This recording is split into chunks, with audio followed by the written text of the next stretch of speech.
Magandang araw! Ngayon ay mag-expert tayo sa mundo ng Pinoy comfort food with a dish that warms our soul and satisfies our palate. At ito ay ang tinolang manok with pechay.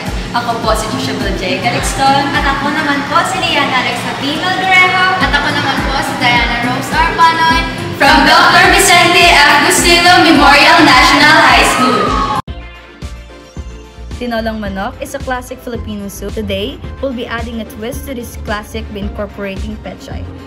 Here in Dr. Vicente F. Gustilo Memorial National High School, we sustain our gulayan sa paaralan because we believe it's a powerful practice with benefits that extend far beyond just growing vegetables. Turing kami kumuha na ginagamit ng sangkap sa feeding program dito sa paaralan.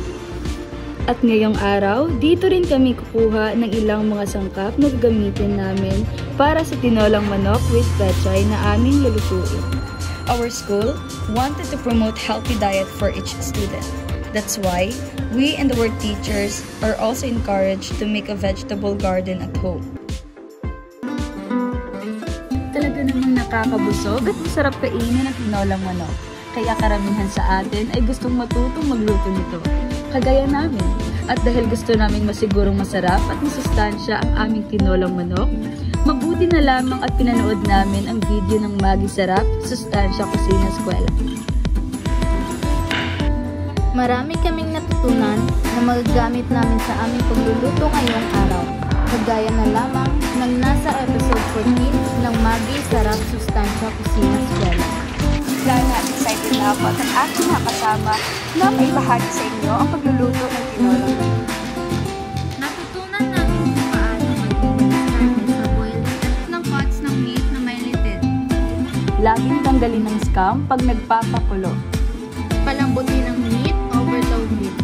Isiso ng maging magic sarap ang sabaw stew sa bandang huli. Tara! At samahan niyo kami magluto ng masarap at nakakabusog na tinolang manok with pechay. Igisa ang bawang, sibuyas at luya. Ilagay ang manok at lagyan ng tubig, pakuluan at palambutin sa mahinang apoy.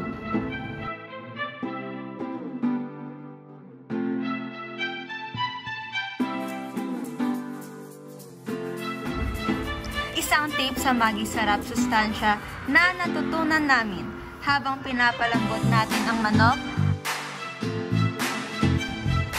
Sunod ay ilalagay natin ang papaya at sili. Kapag malambot na ang manok, ilalagay natin ang pechay. Pakuluan at timplahin gamit ang asin at idadagdag ang Knorr chicken cube broth at Magi Magic Sarap.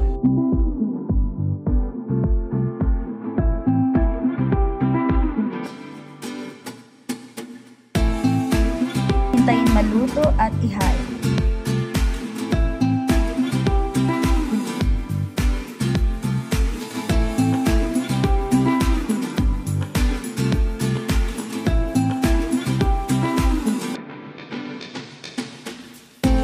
At ngayon naman, gagawa naman tayo ng dessert ng apple mango turon.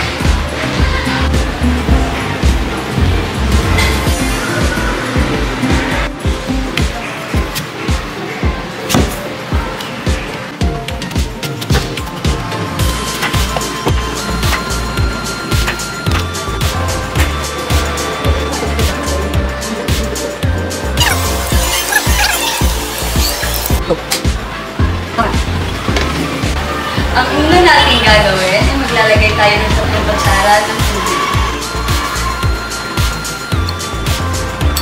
Ilagay na natin ang na-slice na mansanas. At haluin na natin ito.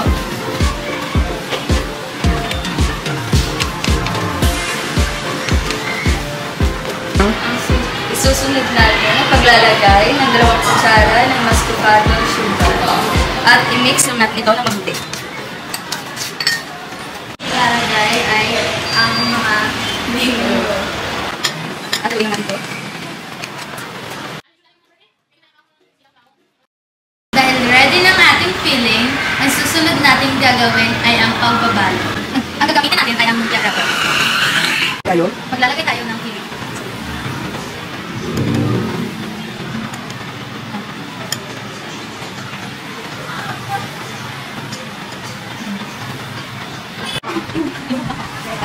Ready na at nabalot na lahat ang ating apple mango turon at susunod ay fry na natin. Ilalagay na natin ang oil.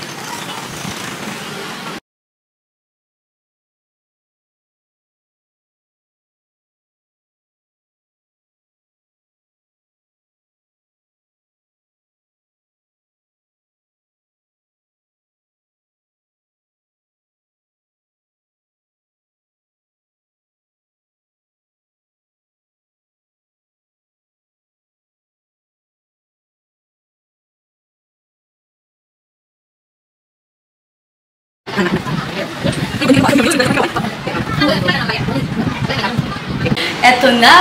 Tapos na nating lutuin ang ating panghimagas na apple mango turon. At ito na ang ating tinolang manok with pechay na mas pinasarap ng Maggi Magic Sarap!